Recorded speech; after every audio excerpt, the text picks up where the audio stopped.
సువార్త ప్రకటించని ఎడల నాకు ఆత్మదేవుడు మనకు తెలియచేస్తూ ఉన్నాడు. ఈ పూట కూడా ఇంకా లోతైన విషయాలు మన ప్రభువు మనకు నేర్పించునుగాక, మన ప్రభువు మనకు చూపించునుగాక.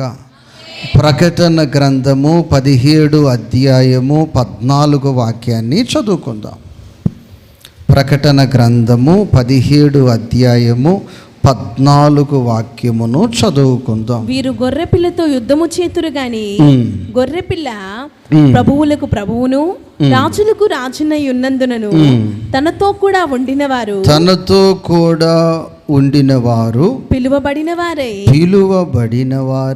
ఏర్పరచబడిన వారై నమ్మకమైన వారై ఉన్నందునను ఆయన ఆ రాజులను జయించును. ప్రియ దేవుని బిడ్డలారా, ఇది పరలోక అనుభవము. ఇప్పుడు నా ఆశ, నా ఉద్దేశము, నా కోరిక ఏమిటంటే ఈ జీసస్ క్రాస్ మందిర ఆవరణములో ఉన్న ప్రతి వ్యక్తి మేడ మీద మేడ కట్టాలని నాకు ఆశయం లేదు.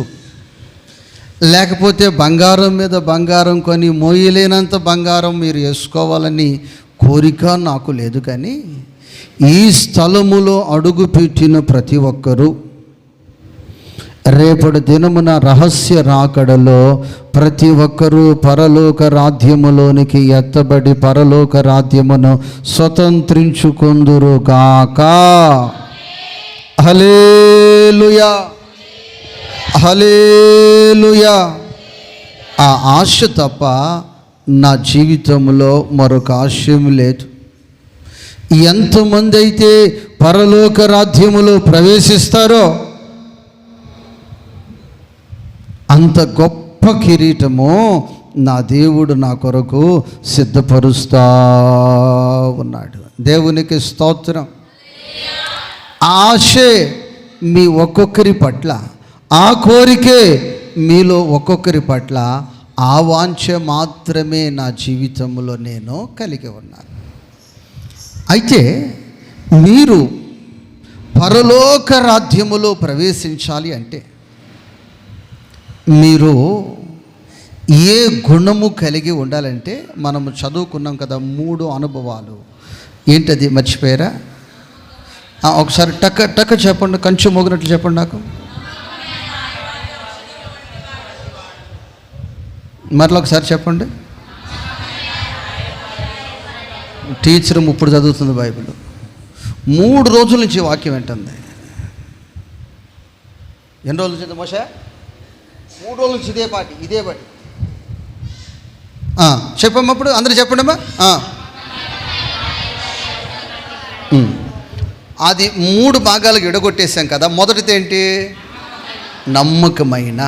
అయితే ఇప్పుడు పరలోక రాజ్యములో ఎవరు ప్రవేశిస్తారు అంటే బైబిల్ పట్టుకుని చర్చి కూర్చున్న వాళ్ళందరూ ప్రవేశించరు. సువార్త సునాదు పండుగ వచ్చి బిర్యానీ తిని అబ్బో పాస్టర్ గారు బాగా పెట్టాడు అని పొగుండు వాళ్ళందరూ పరలోక రాజ్యంలో ప్రవేశించరు. దేవునికి స్తోత్రం. ఎవరు అంటే నమ్మకమైన వారు. చెప్పాలమ్మ. ఎవరు వారు? నమ్మకమైన వారు. ప్రకటన గ్రంథము ఇది పరలోక రాజ్య సంబంధమైన ఈ వచనములో రాయబడి ఉంది. నమ్మకమైన వారు. దేవునికి స్తోత్రం. తనతో కూడా ఉంటారు. ఎవరితో ఉంటారు? అక్కడ ఉన్న వాక్యం ఏంటంటే తనతో కూడా ఉండిన వారు ఎవరు అంటే వారు నమ్మకమైన వారు. పరలోక రాజ్యములో ప్రభువుతో కూడా ఉండిన వారు ఎవరు? వారు నమ్మకమైన వారు. అమ్మ ఎవరమ్మ వాళ్ళు? నమ్మకమైన వారు. ఇక బైబిల్లో చూస్తే ఆ నమ్మకమైన వారికి దీవెనలు మెండుగా ఉంటాయని ఇంకా చాలా చాలా విషయాలు ఉన్నాయి. మనము క్లుప్తముగా ఈ అంశాన్ని ధ్యానం చేసుకొని రాయబారి యొక్క అనుభవాలు ఏమిటి, ఔషధము యొక్క అనుభవాలు ఏమిటో ఈ పూట మనం నేర్చుకోవాలి. ఈ నమ్మకత్వం గురించి గత రాత్రి చాలా విషయాలు మనం ధ్యానం చేసుకున్నాం. దేవునికి స్తోత్రం. మొదటి సమూయేలు గ్రంథము 25 అధ్యాయము, అది అవసరం లేదు, నా వైపు మీరు చూడాలి. ఈ అధ్యాయం అంతా మీరు పలుమార్లు చదవాలి. ఈ పలుమార్లు ఏ ఉద్దేశముతో ఈ అధ్యాయము చదివితే మీకు అర్థమవుద్దో నేను చెప్తాను. ఈ అధ్యాయములో ఒక వ్యక్తి మీకు కనిపిస్తాడు. ఆ వ్యక్తి పేరు తీసిన వాళ్ళు 3వ వాక్యము 2వ భాగములో చూస్తే నాబాలు అన్న పదం అక్కడ వినిపిస్తుంది. చదవండి అమ్మా. నేను అవన్నీ చదవమన్నా, ఆ పేరు మాత్రం పలకమన్నా. చెప్పాలి గట్టిగా. ఏం పేరమ్మా? మరొకసారి. అంటే నేను ఎందుకు చెప్పిస్తున్నానంటే మీ మైండ్లో ఈ వాక్యము ఫిక్స్ అయిపోవునుగాక. ఏం పేరు? నాబాలు.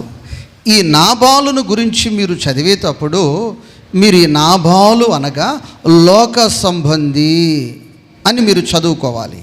దేవునికి స్తోత్రం. ఇప్పుడు నాబాలు అనగా లోక సంబంధి అనగా చెప్పాలి. లోక సంబంధి అనగా నాబాలు అనగా ఓకే, రైట్. మరొక వ్యక్తి ఈ 3వ వచనము మొదటి భాగములోనే కనిపిస్తారు. ఆ వ్యక్తి పేరు కూడా చదువుతారు. ఇప్పుడు 25 అధ్యాయం 3వ వచనం మొదటి భాగములోనే ఒక స్త్రీ పేరు మీకు కనిపిస్తుంది. మరలా చెప్పండి. అనగా దేవుని సంఘము. దేవుని సంఘము అనగా అబిగేలు అనగా దేవుని సంఘము అనగా ఓకే, రైట్.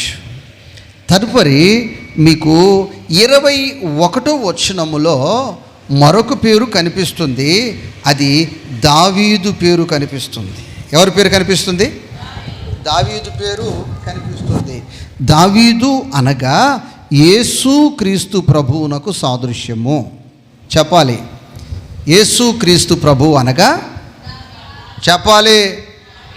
దావీదు అనగా యేసు క్రీస్తు ప్రభువుకి సాదృశ్యముగా.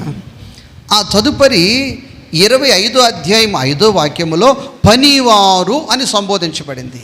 ఏంటమ్మా? ఈ పనివారు అనగా దైవజనులు. దైవజనులు అనగా చెప్పమ్మా అమ్మా. పనివారు మందును కాస్తారు. పనివారు ఏం చేస్తారు? మామూలు మందు కాదయ్యి. దేవునికి స్తోత్రం. చదవండి, మొదటి వాక్యం నుంచి చదవండి, మీకు అర్థమైపోద్ది. 25 అధ్యాయం మొదటి వాక్యం నుంచి చదవండి త్వరగా. 2 వాక్యం నుంచి చదవండి. కర్మేలులోని మయోను నందు ఆస్తి గల వాడొకడు కాపురముండెను. అతడు బహు భాగ్యవంతుడు. అతనికి 3000 గొర్రెలును. మందు ఉన్నాయి అక్కడ. ఈ మాయిదారి మంద, మామూలు మంద కాదు. దేవునికి స్తోత్రం. ఏ మంద? గొర్రెలు మంద. దేవునికి స్తోత్రం. హల్లెలూయా. అవి మామూలు మంద కాదు, మాయిదారి మంద. దేవునికి స్తోత్రం. హల్లెలూయా. ఏ మంద? గొర్రెల మంద. దేవునికి స్తోత్రం. నా ప్రియ దేవుని పెట్టలేరా? మరి మీరందరూ ఎవరు అమ్మా? మీరు తోడేళ్ళు ఎవరు కాదు, మీరు కూడా దేవుని గొర్రె పిల్లలు. దేవునికి స్తోత్రం. యేసు గొర్రె పిల్లను నేను, వదకు తేబడిన గొర్రె పిల్లను.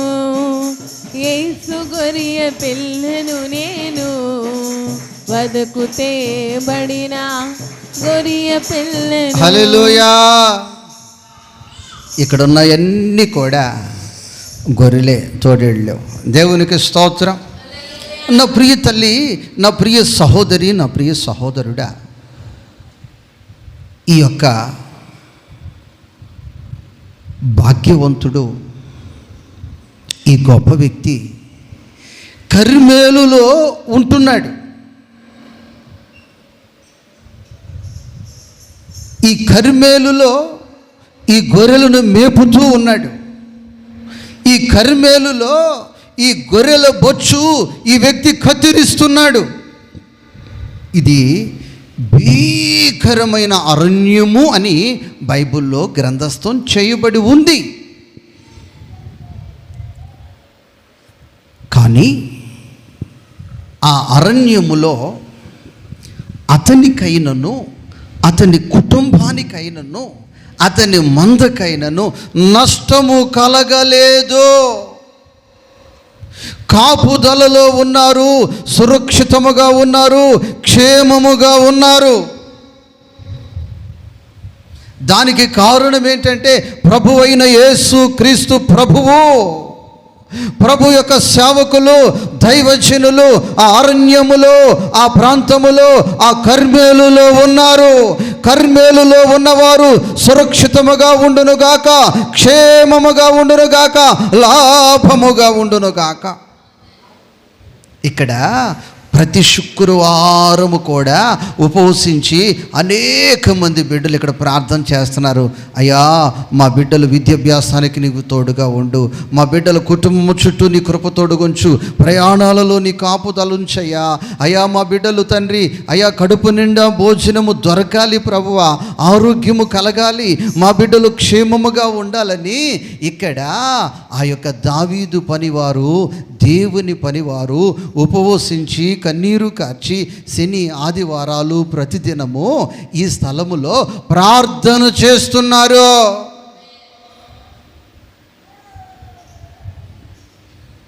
ఏం చేస్తున్నారమ్మా? అమ్మా ఏం చేస్తున్నారు? ప్రార్థన చేస్తా ఉన్నారు. దేవునికి స్తోత్రం. ఈ ప్రార్థన ప్రభువైన యేసుక్రీస్తు ఆలకిస్తున్నాడు. ఆలకిస్తున్న ప్రభువు ఒక్కొక్కరికి, ప్రతి ఒక్కరికి కాపుదల, క్షేమము, కృప, నెమ్మది నెమ్మది నెమ్మది నెమ్మది అనుగ్రహిస్తూ ఉన్నాడు. దేవునికి స్తోత్రం. హల్లెలూయా. ఈ విధముగా వారి జీవిత పయనము కొనసాగుతూ ఉంది. కొనసాగుతూ ఉండగా ఆయన ఒక్కొక్కరి మనస్సును తెలుసుకునేవాడు, ఒక్కొక్కరి ఉద్దేశాన్ని తెలుసుకునేవాడు, ఒక్కొక్కరి ఆలోచన తెలుసుకునేవాడు. దేవునికి స్తోత్రం. హల్లెలూయా. నా ప్రియ దేవుని బిడ్డలారా, మన పెద్దలు ఒక్కొక్కరిని చెక్ చేస్తూ ఉంటారు. దేవునికి స్తోత్రం. హల్లెలూయా. అమ్మ మీట్రా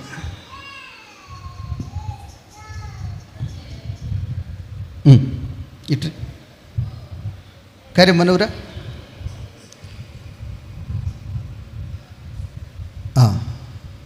దేవునికి స్తోత్రం. హల్లెలూయా. ఇప్పుడు ఈమె కరిమేం కాదు, ఎర్రగా ఉంది, అది చిన్నప్పుడు పేరు, ముద్దు పేరు. దేవునికి స్తోత్రం. ఇప్పుడేమో చిన్న మనిషి ఏం కాదు, మంచి స్టూడెంట్. దేవునికి స్తోత్రం. అమ్మా అయితే చిన్నతనంలో మాట నేను ఇప్పుడుగా చెప్పేది, ఫీల్ అవ్వద్దే. చిన్నప్పుడు, ఎప్పుడు? చిన్నప్పుడు. దేవునికి స్తోత్రం. అప్పుడు మాట ఇప్పుడే, నువ్వు ఫీల్ అవ్వద్దు మరి. అయితే చిన్నప్పుడు, ఎప్పుడమ్మా? బుడ్డప్పుడు బుడి అడుగులు వేసేటప్పుడు ఇక్కడ నుంచి 2 తూముల్లో నుంచి జలాలు వస్తూ ఉండేవి. ఈ 2 పైపులు, ఈ పైపు. దేవునికి స్తోత్రం. అమ్మ వాళ్ళు అలాంటి వారు కాదు, అందుకే వాళ్ళు నవ్వుతున్నారమ్మా. మన ఇద్దరికే ఉన్నాయి తూములు, పైపులు, వాళ్ళకి లేవు. వాళ్ళకి దేవునికి స్తోత్రం. హల్లెలూయా. ఈ పైపులు మన ఇద్దరికి ఎందుకు దేవుడు ఇచ్చాడంటే మంచి చెడులు వాసన చూసి తినడానికి. వాళ్ళకి ఇవ్వలేదు కాబట్టి నవ్వుతున్నారు, చెడైనా తినేస్తారు వాళ్ళు. దేవునికి స్తోత్రం. అందుకు వాళ్ళకి నవ్వు వస్తుంది. దేవునికి స్తోత్రం. అయితే అప్పుడు ఆ పైపుల్లో నుంచి జలాలు కారుతూ ఉన్నప్పుడు శనగ ముద్ద లాంటివి నవ్వులుతూ ఉంటే ఆ జలాలు దీని మీద పడితే ఆ జలాలు దీన్ని కంపోజ్ చేసుకుని మింగుతుండేది, చీకుతుండేది, తింటుండేది, నములుతుండేది. దేవునికి స్తోత్రం. అప్పుడు చూసిన పెద్దవారు ఏమనేవాళ్ళంటే, అమ్మో కరీమ్మ నాకు రోవంత పిట్టెమ్మి అనేవాళ్ళు. ఏమనేవాళ్ళు? అక్క చందలక్క ఏమనేవాళ్ళు? మేమే నాకు రవ్వంత పెట్టాం అంటే చంద్ర లెక్కలు అంటూ అడిగేవాళ్ళు వెళ్తే. అప్పుడు కానీ నేను పెట్టను అందనుకో, అమ్మో ఈ మనిషి అంత పీనాసిది లేదు, ఈ మనిషి అత్తను చూడదు, మామను చూడదు, తల్లిని చూడదు, వాళ్ళ పెద్దమ్మను కూడా అని స్టాంపు ఈ బిడ్డ మీద చేసి వెళ్ళిపోతారు వాళ్ళు. దేవునికి స్తోత్రం. పెట్టే మనసుంటే తినే దమ్ము నీకుందా? నేను అడుగుతున్నాను ప్రశ్న. దేవునికి స్తోత్రం. పెట్టే మనసుంటే తినే దమ్ము నీకుందా? దేవునికి స్తోత్రం. కానీ వెంటనే ఈ బిడ్డ మీద ఏమేసేస్తారు ముద్ర? ఇక ఈ మనిషి పెద్దదైతే వాళ్ళ పెద్దమ్మను చూడదు, వాళ్ళ అమ్మను చూడదు, వాళ్ళ నాన్నను చూడదు, అత్తమామల్ని ఇక చూడదు అంటారు. అమ్మ కూర్చుంటావమ్మా వెళ్ళి, రైట్. దేవునికి స్తోత్రం. ఒక్కసారి మా కరీంకి అందరు గట్టి చప్పట్లు కొట్టండి. నిద్రలో ఉన్నవాళ్ళు కూడా మెలకు వచ్చేసింది. వజ్రముకు ఇప్పుడు వచ్చింది మెలకు. దేవునికి స్తోత్రం. అంటే ఆడబెట్టు కదా, అందుకని దేవునికి స్తోత్రం. అయితే నా ప్రియ దేవుని బిడ్డలేరా, నేను నా దేవుని దృష్టిలో చిన్న బిడ్డనే, నీవు కూడా దేవుని దృష్టిలో చిన్న బిడ్డవే. ఈ నాబాలు కూడా దేవుని దృష్టిలో చిన్న బిడ్డే. ఈ నాబాలు యొక్క తత్వాన్ని తెలుసుకోవటానికి, మనస్సును తెలుసుకోవటానికి ప్రభువైన యేసు క్రీస్తు ప్రభువారు దైవజనులను నాబాలు దగ్గరకు పంపాడు. దావీదు తన సేవకులను నాబాలు దగ్గరకు పంపాడు. నాబాలు దగ్గరకు పంపితే నాబాలు దగ్గరికి వెళ్ళి ఈ యొక్క దైవజనులు, ఈ పనివారు అడుగుతూ ఉన్నారు. ఏమని వారు అడుగుతూ ఉన్నారంటే, అయ్యా మేము దావీదు పంపిన పనివారము. దేవునికి స్తోత్రం. ఈ 7 వాక్యము నుంచి 6 వాక్యము నుంచి చదవాలి మీరు. ఆ భాగ్యవంతునితో 5 వాక్యము నుంచి ఉంది వివరం. తన పని వారితో 10 మందిని పిలిచి వారితో ఇట్లా నేను మీరు కర్మేలునకు నాబాలును వద్దకు పోయి నా పేరు చెప్పి కుశల ప్రశ్నలు అడిగి ఆ భాగ్యవంతునితో నీకును నీ ఇంటికి నీకు కలిగిన అంతటికి క్షేమము కలుగునుగాక అని పలికి ఈ వర్తమానము ఆ వ్యక్తితో తెలియచెప్పవలెను. నీ యొద్ద గొర్రెల బొచ్చు కత్తిరించు వారు ఉన్నారన్న సంగతి నాకు వినబడెను. నీ గొర్రెల కాపరులు మా దగ్గర ఉండగా మేము వారికి ఏ కీడు చేసి ఉండలేదు. వారు కర్మేలులో ఉన్నంత కాలము వారు ఏమీ పోగొట్టుకొనలేదు. నీ పని వారిని నీవు అడిగిన ఎడల వారును అలాగు చెప్పుదురు. కాబట్టి నా పని వారికి దయచూపుము. శుభదినము మేము వచ్చితిమి. నీకిష్టం వచ్చినట్లు నీ దాసునకు నీ కుమారుడైన దావీదునకును ఇమ్ము. దేవునికి స్తోత్రం. నాబాలు, దావీదు పనివారము మేము వచ్చాం.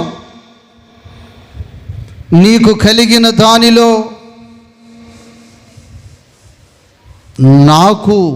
మాకు ఈ 10 మందికి ఇమ్మని మేమేం అడగట్లేదు, దావీదుకి ఇమ్ము.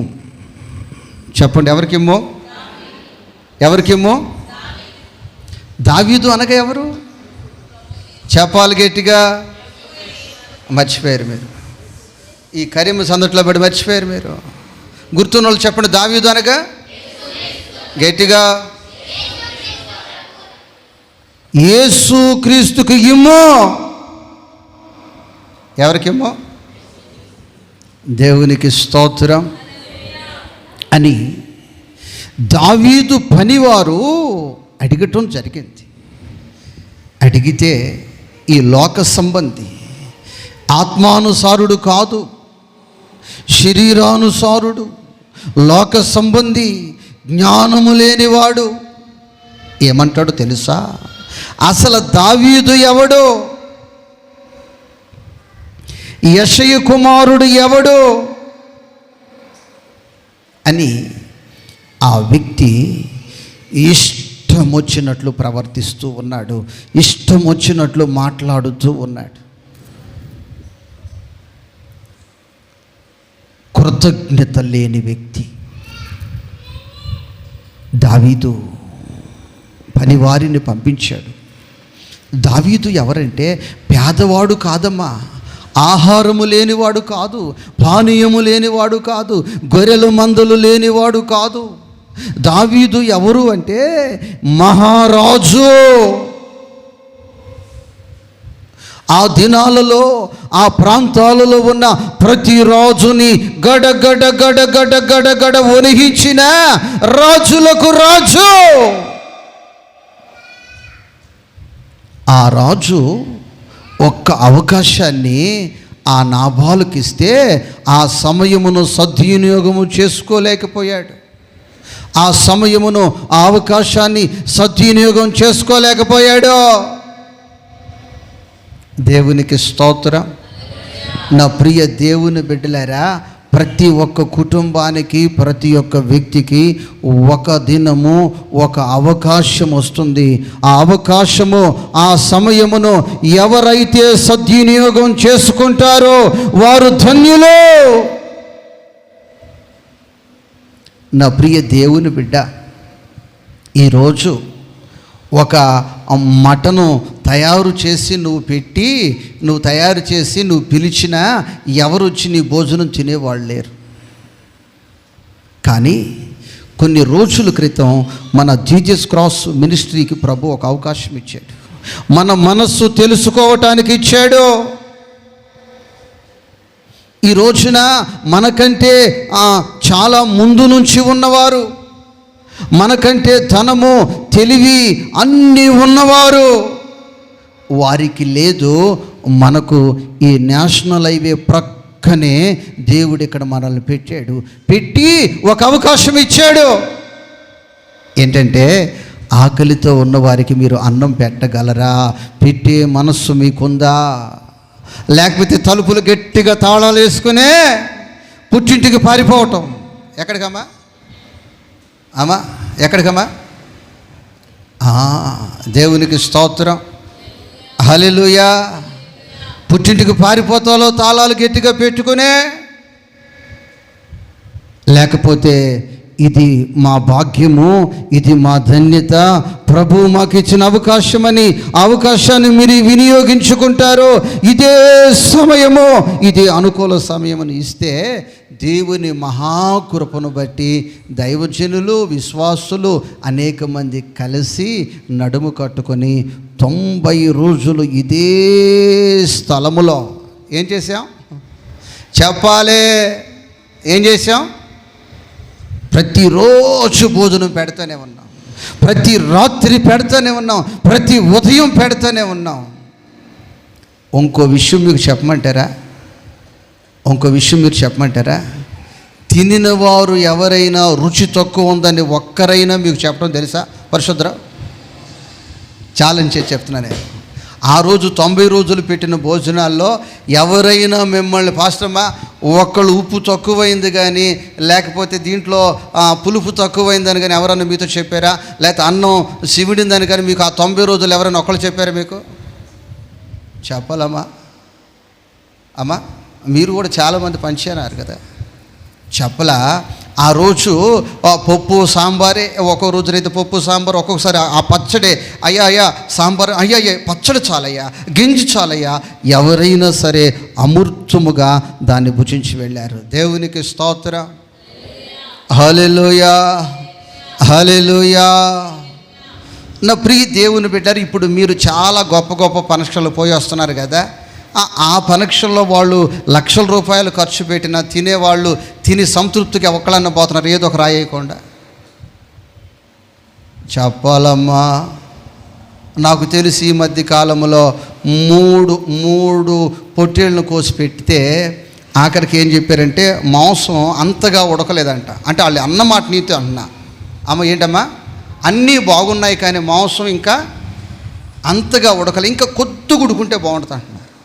కానీ ఆ 90 రోజుల్లో ఒక్క వ్యక్తి కూడా ఈ సాంబార్ కొద్ది చిక్కగుంటే బాగుండని కానీ, లేకపోతే ఈ అన్నం కొద్దిగా ఉడుకుంటే బాగుండు కానీ, లేకపోతే కొద్ది పొదును మీద ఉంచితే బాగుండని కానీ ఒక్క వ్యక్తి కూడా నాతో చెప్పినట్టు మీతో చెప్పినట్లు నా దృష్టికి ఎంతవరకు రాలేదు. దేవునికి స్తోత్రం. హల్లెలూయా, హల్లెలూయా. అప్పుడు ప్రభు సంతోషించాడు. వారిని నమ్మి ఈ యొక్క నేషనల్ హైవే ప్రక్కన వారికి పెట్టాను కాబట్టి వారు సమయాన్ని సద్వినియోగం చేసుకున్నారు. దేవునికి స్తోత్రం. హల్లెలూయా. సమయమిదే, సమయమిదే, సంగమ సమయమిదే, క్రీస్తేసుని చేరుటకు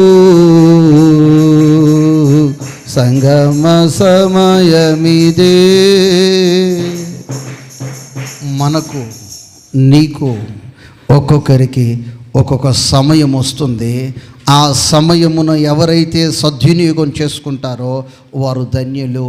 ఈ నాబాలుకి మహారాజు, రాజులకు రాజు, ఆ రాజే 10 మందిని పనివారిని ఈ వ్యక్తి దగ్గరకు పంపించి ఈ వ్యక్తిని అడిగించాడు.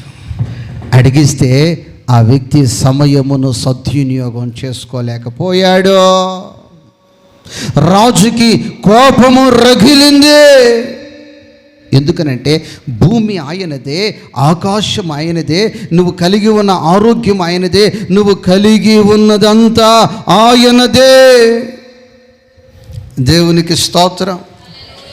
ఇప్పుడు చాలామంది నన్ను అడుగుతున్నారు ఏంటంటే, పాస్టర్ గారు మీరు కూడి పెడితే ఎప్పుడు పెడతారు చెప్పండి, మేము వచ్చి తినిపోతాం అంటున్నారు.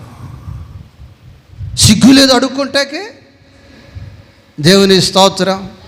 ఏదన్నా ఒక్కరోజన్నా కూడి పెడితే తినిపోతారంట వాళ్ళు. ఒక్కరోజన్నా ఏం పెడితే, కూడి పెడితేనంట తినిపోతారంట. అన్నో కూడి పెడితే తినిపోతాం, వస్తా ఏమైనా పట్టుకొస్తాంలే. నీకు సాతానాత్మ పట్టింది కాబట్టి 5 రోజులు ప్రార్థనలు జరిగిన కళ్ళు కనిపించలా. దేవునికి స్తోత్రం. ఇప్పుడు మళ్ళీ స్పెషల్గా పట్టుకొచ్చేది ఏముంది? మొన్న పట్టుకొచ్చి చాలేదా? దేవునికి స్తోత్రం. హల్లెలూయా, హల్లెలూయా, హల్లెలూయా. మరొకరు అంటారు అట్ట చేస్తే జయం అంట. ఎట చేస్తే? నలుగురికి చేయి గడిగిస్తే జయం అంట. నాకు జయమే జయమే జయమే, వెళ్ళవేళలా జయమే, జయమే జయమే, ఎల్లవేళల జయమే, నా స్తుతుల పైన నివసించువాడా, నా అంతరంగి కూడా యేసయ్యా, నీవు నా పక్షమై ఉన్నావు గనుకే జయమే జయమే, ఎల్లవేళల జయమే. జయం ఎప్పుడమ్మా? జయం ఎప్పుడు? నలుగురు చేయి కడిగిస్తే జయమా? యేసయ్య మన పక్షమున ఉంటే జయము. దేవునికి స్తోత్రం. హల్లెలూయా, హల్లెలూయా. ఇప్పుడు నువ్వు తెచ్చే పనికి మాలిన వాటి కోసం ఇప్పుడు మళ్ళీ నీ కూడి పెట్టాలా? మొన్న 5 రోజులు తిన్నావు చాలా? 3 పూటలు తిన్నావు చాలా? దేవునికి స్తోత్రం. మరలా సహవాస కూటాలు ఉన్నాయి. దేవునికి స్తోత్రం. మరలా సువార్త సునాద సభలు ఒడ్డిపాల్లో ఉన్నాయి. దేవునికి స్తోత్రం. హల్లెలూయా. జయము కలగాలంటే ఏం చేయాలమ్మా? దేవునికి స్తోత్రం. 5 లక్షలైన అప్పు చేయాలి. ఇందాక ఒక సహోదరు చెప్తున్నాడు, ఊళ్ళో నలుగురు చెప్పుకోవాలంటే 5 లక్షలు అప్పు చేసేయాలంట కార్యం. నలుగురు చెప్పుకోవాలంటే ఏం చేయాలి? 4 లక్షలు. 5గురు చెప్పుకోవాలంటే 5 లక్షలు. ఎంత వడ్డీ అయినా ఆయన కనకూడదంట. దేవుని స్తోత్రం. మరలా ఇక చేయము. అసలు తీరితే మళ్ళీ చేయటం అప్పు. అసలు నీకు అప్పు ఇచ్చే దేవుడు మళ్ళీ ఇది కడితే కదా. దేవునికి స్తోత్రం. జయము కలగాలంటే ఏం కలగాలంటే మీ అందరికి వచ్చుగా పాడదామా? జయమే జయమే ఎల్లవేళల జయమే, నీవు నా పక్షమై ఉన్నావు గనుకే జయమే జయమే, ఎల్లవేళల జయమే. నా స్తుతుల పైన నివసించువాడా, నా అంతరంగి కూడా యేసయ్యా, నీవు నా పక్షమై ఉన్నావు గనుకే జయమే జయమే, ఎల్లవేళల జయమే జయమే. హల్లెలూయా. నా ప్రియ దేవుని బిడ్డలారా, ఈ వ్యక్తిని గురించి బైబిల్లో ఆ 3వ వాక్యములో 2వ భాగములో రాయబడి ఉంది. అయితే అతని చర్యను బట్టి చూడగా, అయితే చర్యలను బట్టి చూడగా నాబాలు మోటువాడును దుర్మార్గుడై ఉండెను గనుక, దుర్మార్గుడు, అతని స్వభావము దుర్మార్గుడు, అతడు మోటివాడు.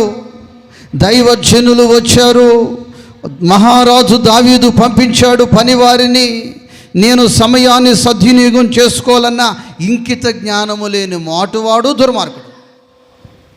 దేవునికి స్తోత్రం. అయితే ఆ పరిస్థితులు అలా ఉంటే ఆ యొక్క స్త్రీ నాబాలు అని మనం చదువుకున్నాం. ఆ యొక్క సహోదరి పరిస్థితి కూడా ఒక్కసారి మొదటి వాక్యం నుంచి చదువుకుందాం.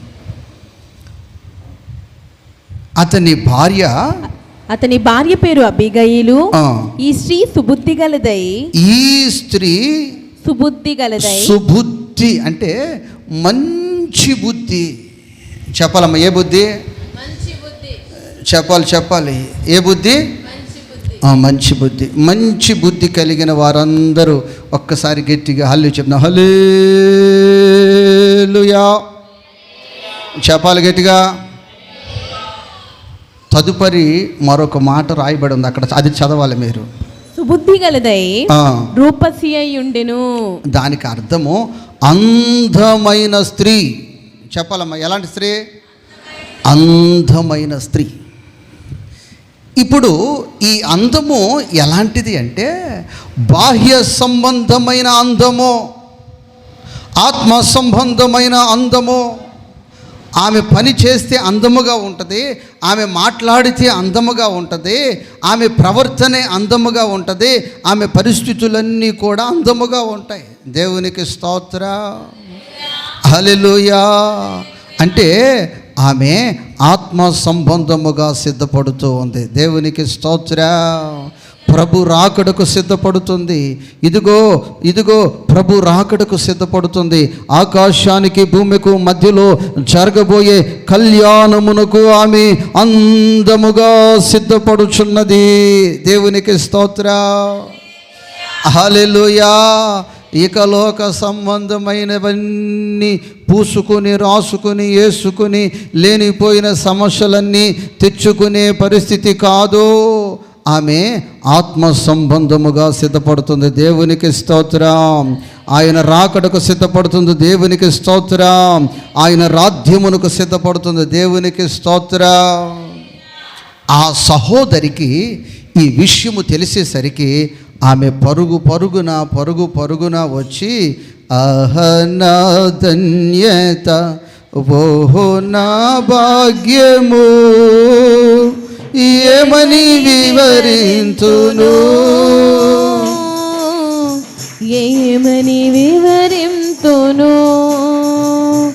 ఆహనా ధన్యత, ఓహో నా భాగ్యము, ఏమని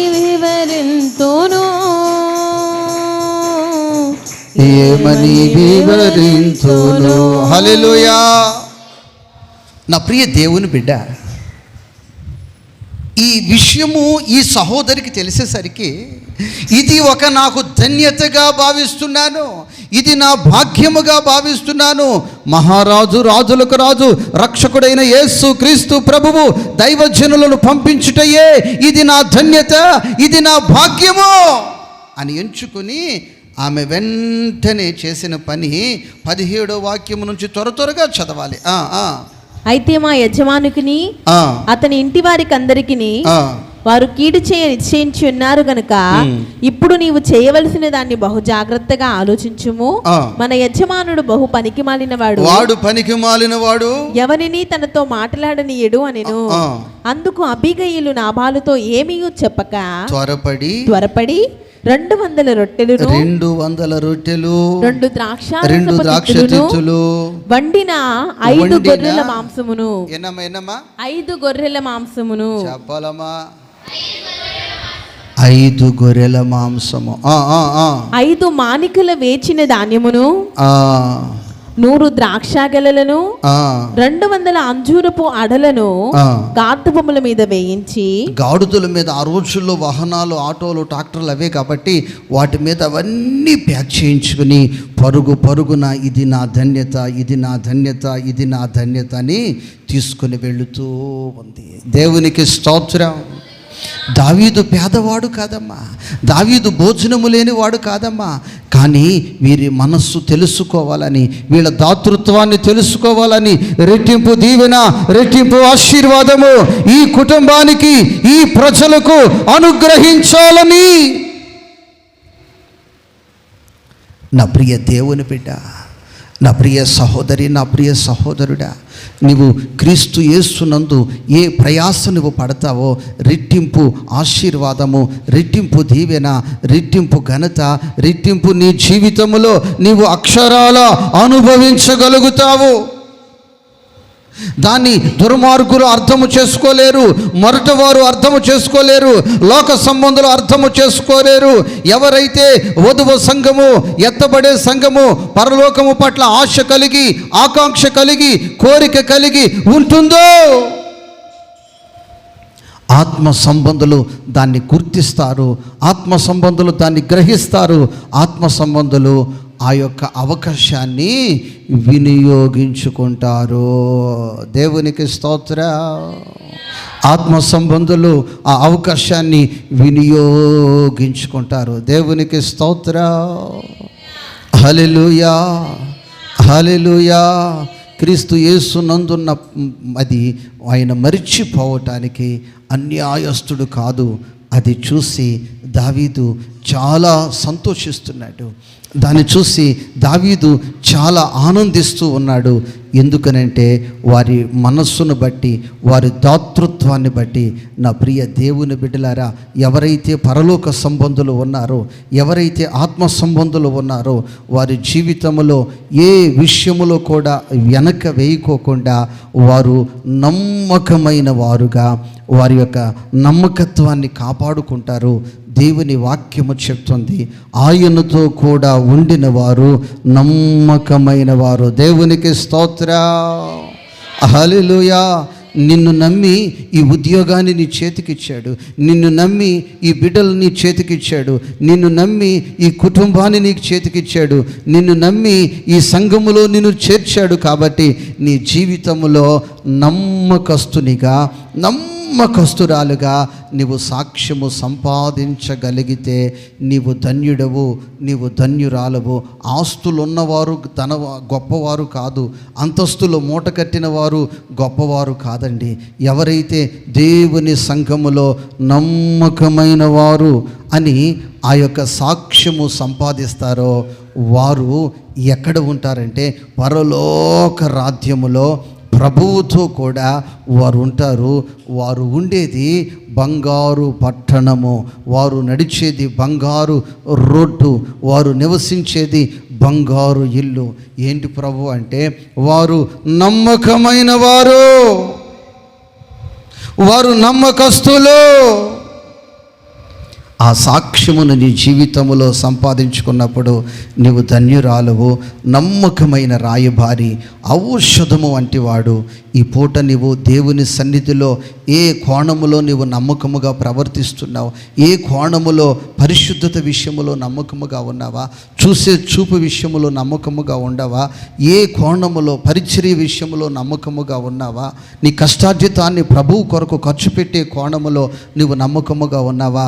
నా దేవుని వాక్యము ఈ పూట చెప్తుంది, ఆయన నమ్మకమైన వారికి దీవెనలు మెండుగా అనుగ్రహిస్తాడు. ఇంకా ఆ దీవెన నువ్వు పొందుకోలేకపోవటానికి గల కారణం నీలో నమ్మకత్వం ఏదైనా కొదువుగా ఉందేమో, తక్కువగా ఉందేమో. అయ్యా, నేను మనుష్యుల ఎదుట కాదయ్యా, నీ ఎదుట నేను నమ్మకమైన వ్యక్తిగా ఉండాలి. ఎందుకనంటే నీకు ఆశీర్వాదం ఇచ్చే దైవజనుడు కాదు, సంఘము కాదు, సంఘ పెద్దలు కాదు, పరలోకమందున్న ప్రభువు ఆకాశవాక్యండ్లు విప్పి నీకు పట్టజాలనంత విస్తారమైన ఆశీర్వాదాన్ని నీకు ఇవ్వాలని ఆలోచన కలిగాడు. ఆయన ఎవరికి ఇవ్వాలనుకుంటున్నాడంటే నమ్మకస్తులకు.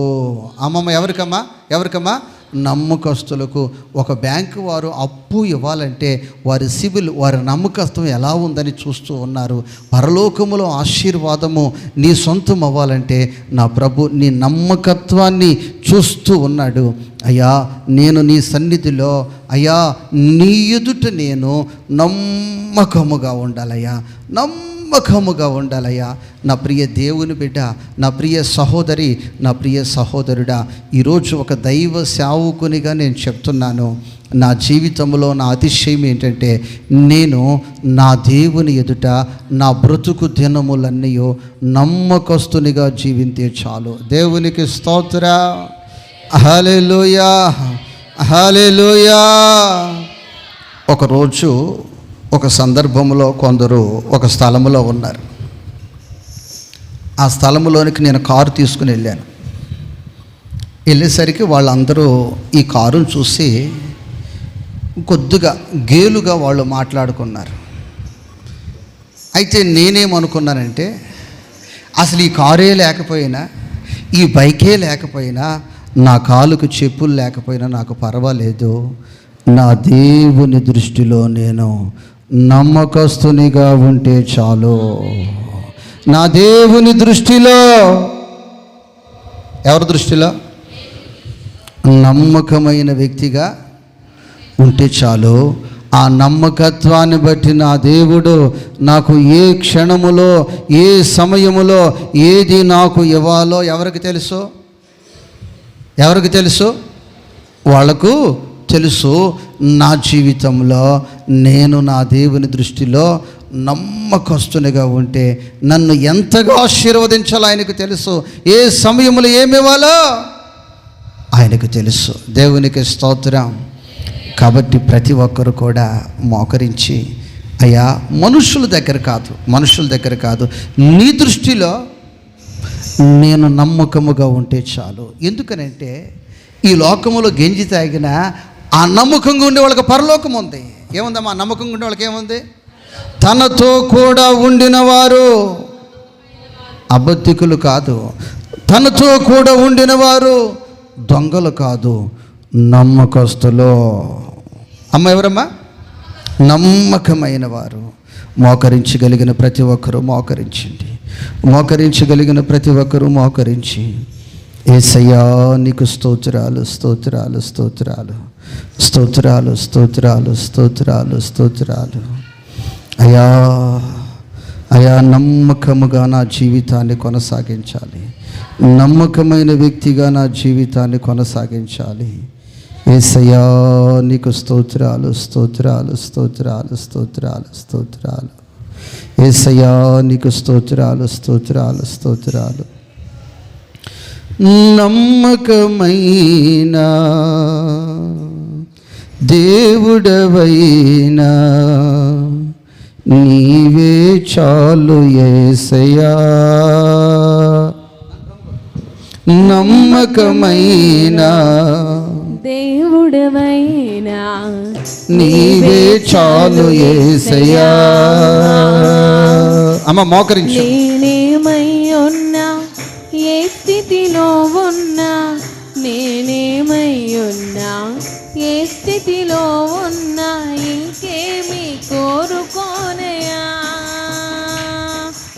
ఇంకేమి కోరుకోనయా. నమ్మకమైన దేవుడవైనా నీవే చాలు యేసయ్యా.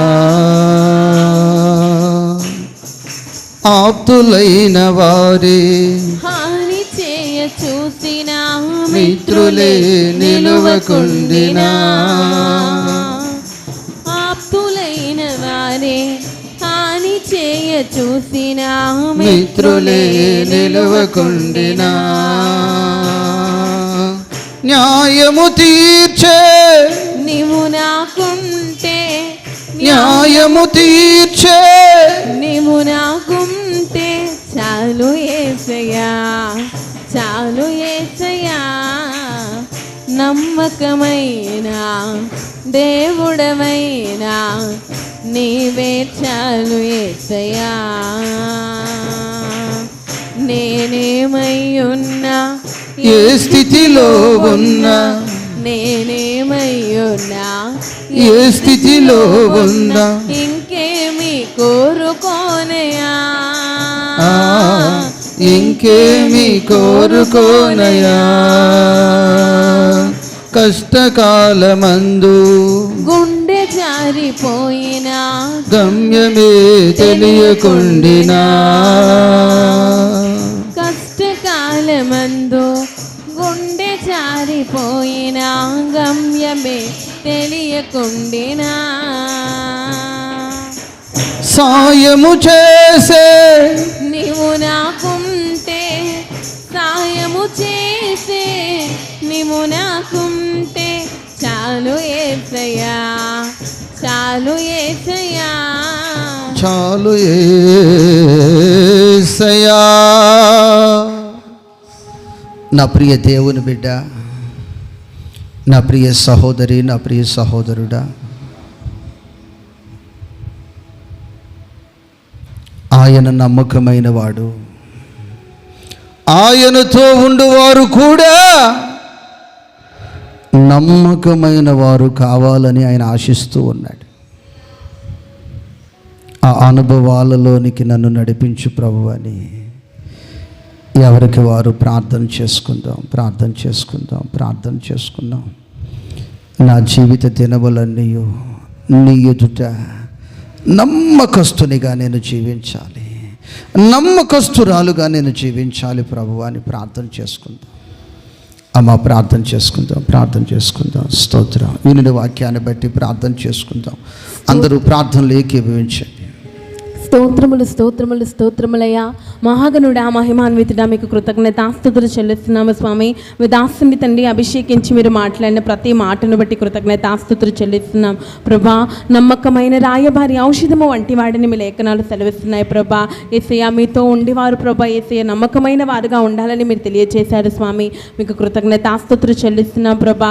యేసయ్య నాభాలైతే తండ్రి యేసయ్య మోటుతనము చూపువాడిగా ఉన్నాడు ప్రభా, దుర్మార్గుడిగా ఉన్నాడు స్వామి. యేసయ్య అయ్యా మీ మాటకు లోబడట్లేదు ప్రభా, అట్టి స్వభావాలు నాలో మాలో ఉన్నాయేమో ప్రభా, మీరు దూరపరచమని కోరుచున్నాం తండ్రి. యేసయ్య అబిగలైతే తండ్రి యేసయ్య రూపసి అయి ఉంది ప్రభా. యేసయ్య అట్టి విధముగా తండ్రి ఆత్మీయ సౌందర్యం తండ్రి మేము కలిగి ఉండడానికి మీరు కృప చూపమని కోరుచున్నామయ్యా. నీ పరిచర్య విషయంలో తండ్రి ఎంతో ప్రయాసపడి తండ్రి యేసయ్య దావీదు కొరకు తండ్రి యేసయ్య శ్రేష్టమైన వాటిని సిద్ధపరిచింది.